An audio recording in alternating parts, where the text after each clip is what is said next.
Hello everyone, welcome to my channel Moment of Mehbooba. এটা সৰু video লৈ আপোনালোকৰ ওচৰলৈ আহিছো বহুত দিন বিৰতিৰ মূৰত গৈ আছো লাইট হেপেনা মৈদাম চাবলৈ আৰু আপোনালোকক ভিডিওটি দেখুৱাম আৰু কৈ যাম ইয়াৰ বিষয়ে আপোনালোকে চাব ভিডিওটি শেষলৈকে এয়া এই পথেৰে আমি আহি আছো এটো হল মাদুৰী গোহাই গাঁৱৰ পথ আৰু এইফালে আহি এটা সংযোগী পথেৰে সোমাই যাব লাগিব লাইট হেপেনা মৈদামলৈ দেখুৱাই আছো এই পথেৰে সোমাই আহিছো এইটো পথ এইফালে আছে লাইট হেপেনা মৈদাম এই পাইছোহি আমি মৈদামৰ আগত এয়া প্ৰত্নতত্ত্ব সঞ্চালকালয়ৰ এখন বোৰ্ড লগাই থোৱা আছে এয়া মৈদামত উঠিবলৈ লৈছো কষ্ট কৰি উঠিব লাগিব অলপমানহে চিৰি দেখিছো যেহেতু মৈদামটো তলৰ পৰা যি ধৰণে দেখিছো তেনেকুৱা নহয় বহুত বেছি ওখ এয়া উঠি গৈ আছো ওপৰখিনি কেনেকৈ উঠিম নাজানো চাও গৈ ওপৰত কি আছে শুনিছো ব্ৰিটিছ ৰাজত্বৰ কালত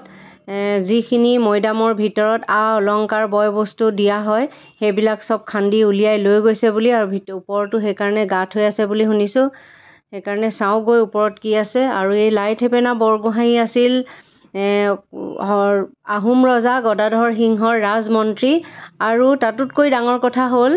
যে প্ৰথম গৰাকী অসমীয়া বীৰংগনা নাৰী আহোম ৰাজত্বৰ বিৰুদ্ধে মাতমতা সতী জয়মতীৰ তেওঁ পিতৃ এয়া ওপৰ পাইছোহি এয়া চাওক এটা মৈদামৰ ওপৰত ডাঙৰ গাঁত হৈ আছে তাৰ মানে ব্ৰিটিছে ইয়াৰ বস্তুবিলাক সব খান্দি উলিয়াই লৈ গৈছিলে আৰু এই চাৰিওফালে বাগান হয় এটা সেউজীয়া পৰিৱেশ মৈদামটো খুব ধুনীয়াকৈ ৰখা হৈছে এয়া এতিয়া নামিবলৈ লৈছো নামিবলৈহে ভয় লাগিছে একদম ওপৰৰ পৰা একো নাই আৰু তাতে পিছল হৈ আছে সুবিধা নাই নামিবলৈ এতিয়া মই চেণ্ডেলযোৰ খুলি লৈ হাতত লৈ পেলাইহে নামিব লাগিব ভয় লাগি গৈছে বহুত ওখ আৰু এটা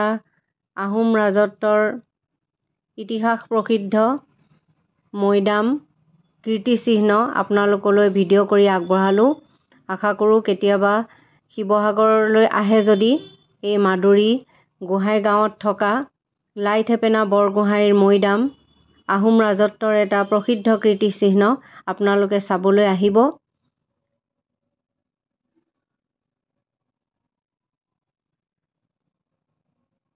এয়া চাওক আপোনালোকে আশা কৰোঁ ভিডিঅ'টি চাই ভাল পাব আৰু মৈদামটো দৰ্শন কৰিবলৈ নিশ্চয় নাপাহৰে